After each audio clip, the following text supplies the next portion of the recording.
So how was my TwitchCon? I'm glad you asked. Oh my God.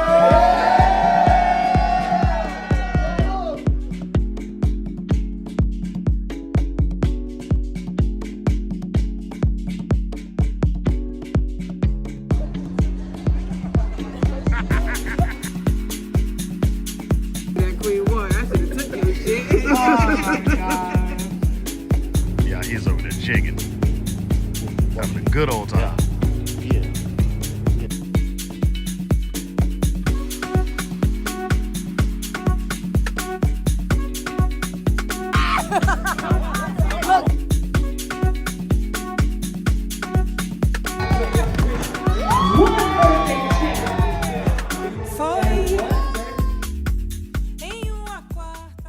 I'm back from TwitchCon. I've been back for a while now by the time you see this video.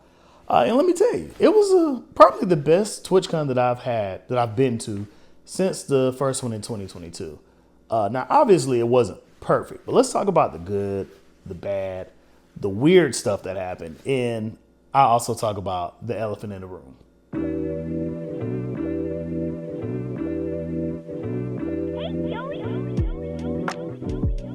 All right, so we made it here. Technically it's day 0, you know. We got our badges. They got like, this is optional, but this right here is mandatory, which is kind of cool. You know, I think they're trying out something to see what it's like. But I think they're giving this to people just in case if they still want to have it. I think it's kind of lit though, the iridescent glow. But we catching up with friends too. Let's talk about the good first though, you know. Got to give you a compliment sandwich, right? Good, bad, then compliment again. Anyway, for the first time since ever, TwitchCon really felt like a community. It didn't feel like it was a bunch of people trying to chase numbers. That was still there. We'll talk about that in a little bit. But it felt very community-based. It felt like they listened to a lot of what streamers were saying, like, hey, I may not play games. Can you have other events here? Like they had paddleball, which was pretty cool. Pickleball. But I didn't get a chance to play paddleball, pickleball, whatever. It's all the game you play with a paddle. I didn't get a chance to play it, but it was there. There were plenty of different things that you could do, and it felt more in the forefront than previous years. Also, side note, just to throw this out there, I met Senna and Story Mode Bay. But how I met Senna was this kind of crazy story that I met her dad first. Her dad is Black Hoodie. Shout out to Black Hoodie. He was a cool dude.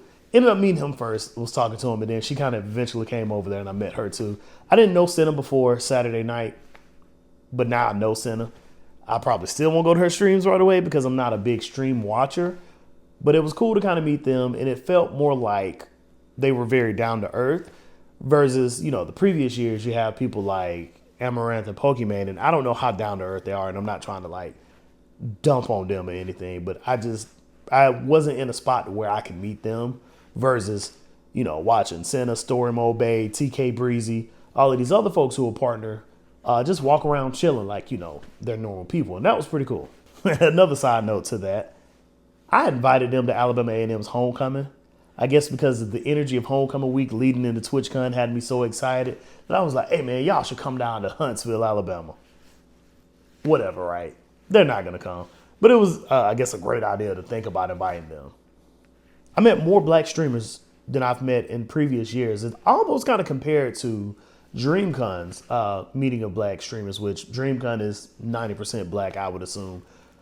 But yeah, that was a pretty good feeling to be able to run into more and more black streamers and minority streamers, and even run into other partner streamers who were just kind of chilling low key that were also black.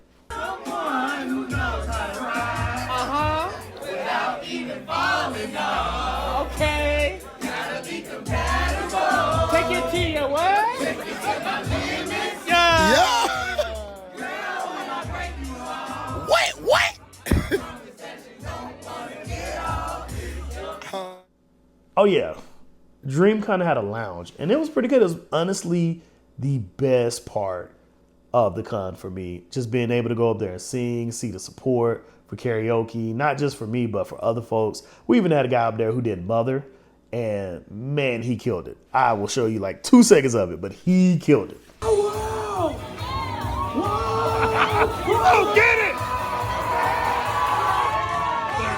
I'm about to see a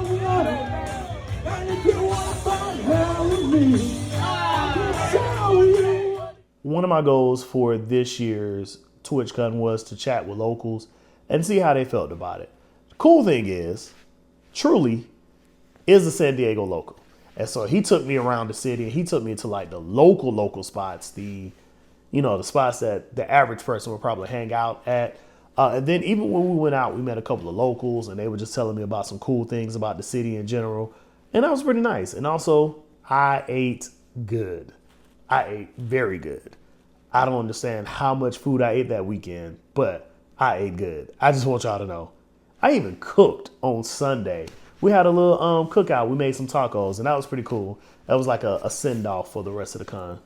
And that was also really, really nice. I tried my hand at throwing an event. It wasn't an official event. It was like a kickback, a little set, as we used to call it back in the day. We threw a set out there, and I was worried that a lot of people were not going to show up. But people showed up. People showed up in droves. And that felt pretty good. Because here and back home, between my friends and I, we have been throwing a bunch of like pool parties and house parties and stuff. And one of my friends, shout out to Def Guy D. I'm shouting out to everybody. But Def Guy D was like, hey man, jump over throw some of the best parties. And I was like, oh man, maybe I could bring that energy over to San Diego. And I did. I don't know if I'm going to do it next year, but it was fun to be able to throw a party out there and have people show up, see all the love and support from friends and family. Not family. I didn't have any family out there, but all my friends, other streamers, other fellow streamers, and it was pretty cool. And, it was a good time to be able to just kind of relax and not worry about numbers or anything like that. So that was pretty cool.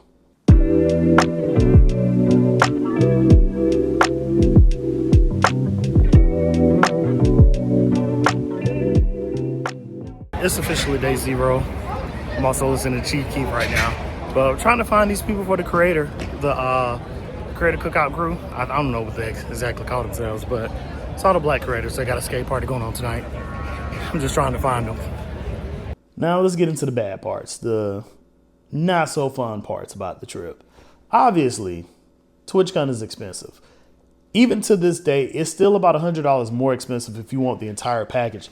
Probably more than most cons, most of the average cons that people go to, like let's say Dragon Con, Blurred Con, Dream Con. There's quite a few different smaller ones, but I honestly think the only one that's probably more expensive than TwitchCon will probably be San Diego Comic Con, which is ironic. That is also another one in San Diego. Yeah, price is just inevitable, and it's inevitable that they're going to go up on the price even more next year. I don't see them slowing down. Even with lower attendance numbers, I just don't see them slowing down. If you're worried about clout chasers at TwitchCon, then they're going to be there. I even ran into some clout chasers and didn't even realize it because, I was, let's say, inebriated. Well, not let's say inebriated. I was inebriated for most of the time. So a lot of times I didn't catch the vibe until after everything had ended. And then I realized what had happened. But more on that in a little bit, more to talk about that. The panels and meet and greets felt very meh. Of course, there's always the panels for like path to affiliate, path to partner, what do you do to grow your stream. And the reason why I don't go to those is because I'm not trying to become a next partner streamer. Like, it's not my lifelong goal. And I've said it here before. My lifelong goal is to do mostly video and photography. So I don't think going to partner would push me closer to my goal. It would just distract me. But of course you got those, but then you also have like some specialized panels that people had voted in, I believe, or pitched ideas to Twitch. And those didn't interest me either. They just felt very specific for very, very specific groups of people. And I didn't fit into any of it, right? There wasn't a really like, how do you enjoy this as a hobby versus anything else, really. And for this to be a hobby who I sometimes make money from, I just didn't feel the need to go to a single panel. I also didn't care about the meet and greets either. It just, this year, once again, it just felt very limited. Now, that could be because so many people backed out of TwitchCon. It just felt very lackluster. Or if you wasn't on a certain side of the internet, you just were not going to get those people that you wanted to see. This one kind of hurt a little bit because the DreamCon Lounge, as good as it was, as well as it was to get black representation there, especially for a con that is like growing in numbers, it felt like Twitch decided that the DreamCon Lounge was going to carry most of the black creators. It felt off. It felt good and off at the same time. It felt like, hey, we acknowledge that you black creators are building up our platform, but also this is really the only thing that we're going to do for you in the Black Guild Meetup, which I have my own issues with the Black Guild Meetup, and I got some answers as to why I'm still not in it, but I don't care to be in it anymore. I just not excited about it. But still, going back to it, the DreamCon Lounge just felt like that was their only way of really trying to reach out to black creators. And that kind of sucks, right? That you're still like an afterthought. And another thing I want to talk about is there's still this very huge divide between partners and affiliates, and you feel it. Walking around, you just feel it. You know that there are a lot of partners who just don't even want to be bothered by affiliate people and just act like, you know, there was this divide that happened years ago, and I don't think it ever got better. This divide of class, basically. And you can feel it. Like, that's all I'm gonna say about it. I don't have any hate towards anybody who's hit partner. I don't know your story to get to that point. I'm not going to shame you for it, however you got to your partner. I just know it's not a goal for me, but also I know I still feel Twitch's importance to keeping their partners happy versus their affiliates happy. Before I get to the weird, I do want to address the elephant in the room, the thing that everybody was talking about throughout TwitchCon weekend, and that was Emeru being assaulted by a random guy, right? I just want to say this. What happened to her was not okay. I'm pretty sure that's a very lukewarm take. Obviously, nobody should be assaulted when they're going to meet their fans and stuff. But I do want to say this. What happened to her felt like a one-off event. Sure, the security could have done better. I'm not going to say that security could not have done. I'm not going to say that security did the best they did, because it's kind of crazy that they let the dude do that and then he just walked out the door just fine. That was wild. But for her, it is very unfortunate that it happened to her. But overall, and this is just me, I felt like security was pretty on point. It was like even one point where they turned me around. I just had a camera bag, but the camera bag was too big and they turned me around and told me, oh, you can't bring that in here.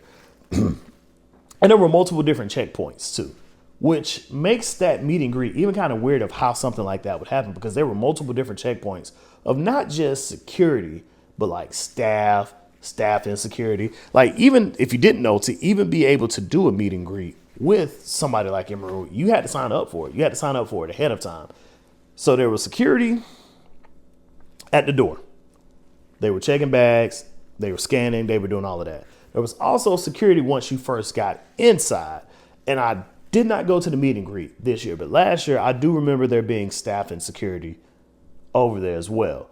So for that to happen, that one-off incident was like a very, dang, why didn't y'all like kind of do your job? But overall, the security was safe for the most part. I feel like it was a pretty safe con for the most part.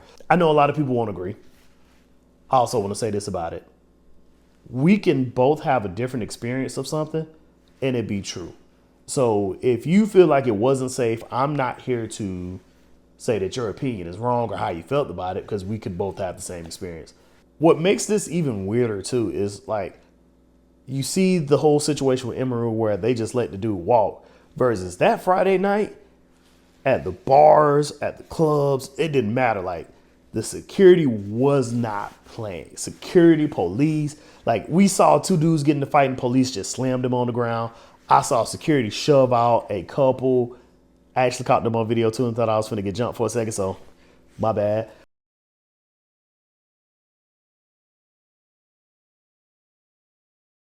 Now let's get into the weird. It was some weird stuff that happened. First things first.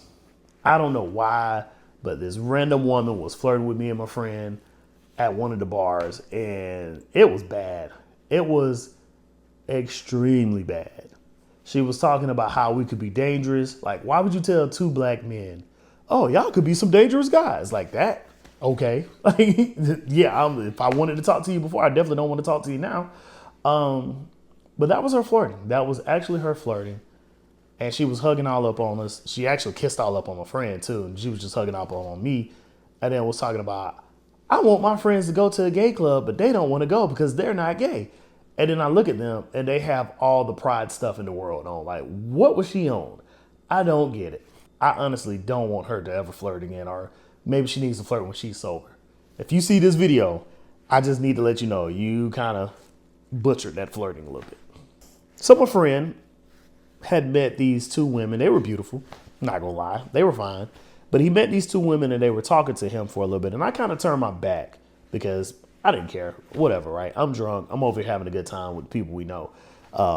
He's over here politicking and doing all that good stuff. And I'm happy for him, right? But as he's talking to them, they're just talking about streamer stuff. I can kind of hear his voice getting a little louder, like, hey, man, I don't even know why you say something like that. So I turn around and I look and I see there's a local who's talking about some streamers are nobodies. Y'all all are nobodies. Y'all ain't doing nothing. And I don't know.